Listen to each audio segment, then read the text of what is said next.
सात रंग इंडिया में आपका स्वागत है। मैं हूं कुमार अनिल। बिहार की राजनीति के तीन बड़े खिलाड़ी हैं, राजद, भाजपा और जदयू। नीतीश कुमार के बारे में कहा जाता है कि वे जिसके साथ रहेंगे उसका पलड़ा भारी हो जाता है। इसे आप छपरा लोकसभा चुनाव क्षेत्र से समझ सकते हैं। 2014 में यहाँ तीनों खिलाड़ी अलग अलग चुनाव लड़े। भाजपा के राजीव प्रताप रूडी ने राजद की राबड़ी देवी को लगभग 40,000 वोट से हराया। तब जदयू के सलीम परवेज को 1,07,000 वोट मिले थे। 2019 में नीतीश कुमार भाजपा के साथ हो गए तो रूडी 1,38,000 वोट से जीत गए। मतलब साफ है कि नीतीश कुमार का 1,00,000 वोट रूडी के साथ जुड़ गया। जीत का अंतर 40,000 से बढ़कर 1,38,000 हो गया। अब नीतीश कुमार राजद के साथ हैं तो इनका 1,00,000 वोट राजद में जोड़ दीजिए। अब छपरा का गणित बिल्कुल बदल गया है। तो यही स्थिति और ये जो बदलाव है ये एनडीए की नींद हराम करने वाला है। इसीलिए भाजपा के नेतृत्व वाले बिहार एनडीए में धुकधुकी बढ़ी हुई है। धुकधुकी बढ़ने के 3 कारण हैं जिसकी चर्चा आगे मैं करूँगा। फिलहाल खुलकर कोई कुछ नहीं बोल रहा, सिर्फ कानाफूसी हो रही है। कोई तीसरा कहीं सुन न ले, सांसें टंगी हुई हैं। तो इसकी वजह है, नाम है एनडीए, हिंदी में राष्ट्रीय जनतांत्रिक गठबंधन।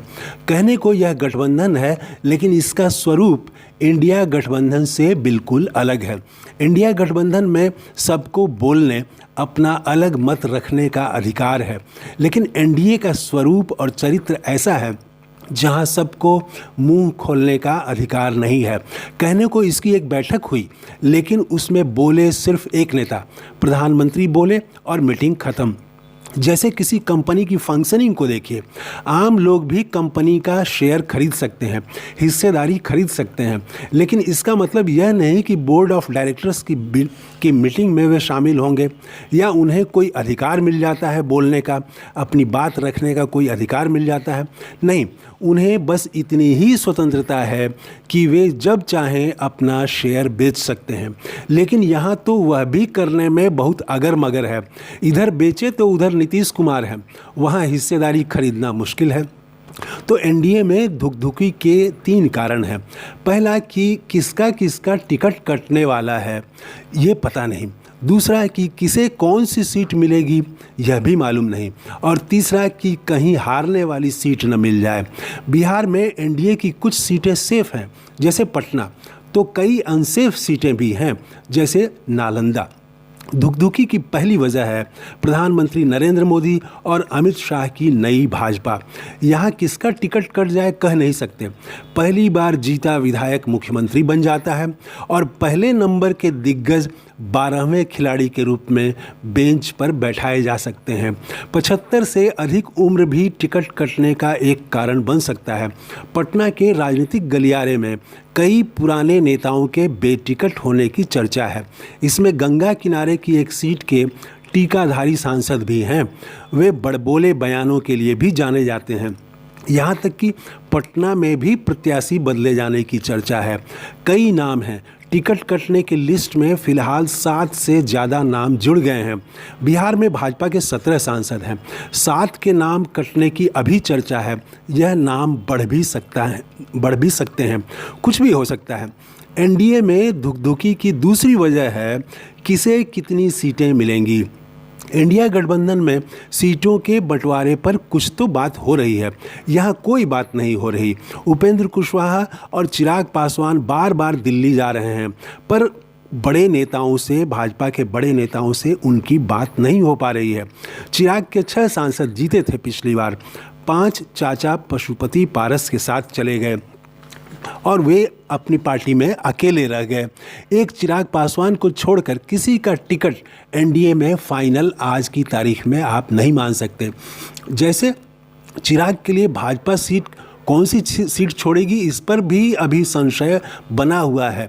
खुद चिराग पासवान हाजीपुर से चुनाव लड़ना चाहेंगे। हाल में उन्होंने यहाँ शक्ति प्रदर्शन भी किया है। वे सांसद जमुई से हैं।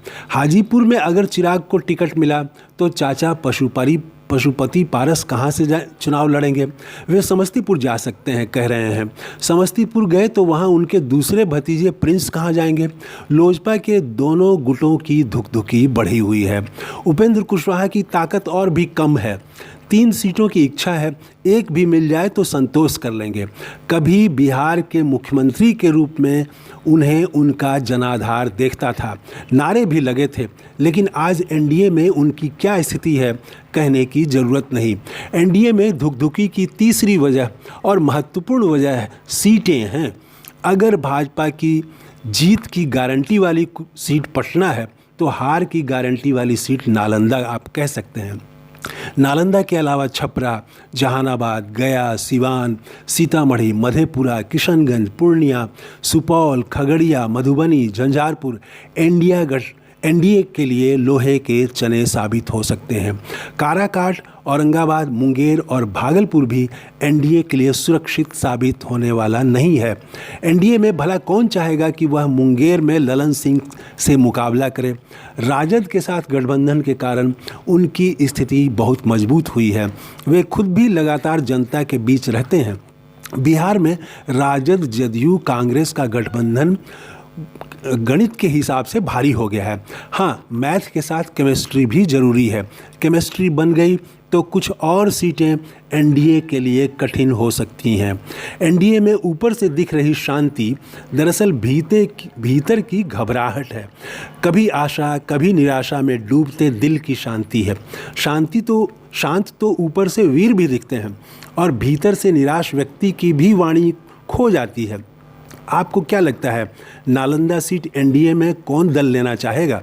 बिहार में एनडीए की स्थिति पर आपकी राय क्या है? कमेंट करके ज़रूर बताइए। फिलहाल इस वीडियो में इतना ही। जय हिंद। Thank you. धन्यवाद।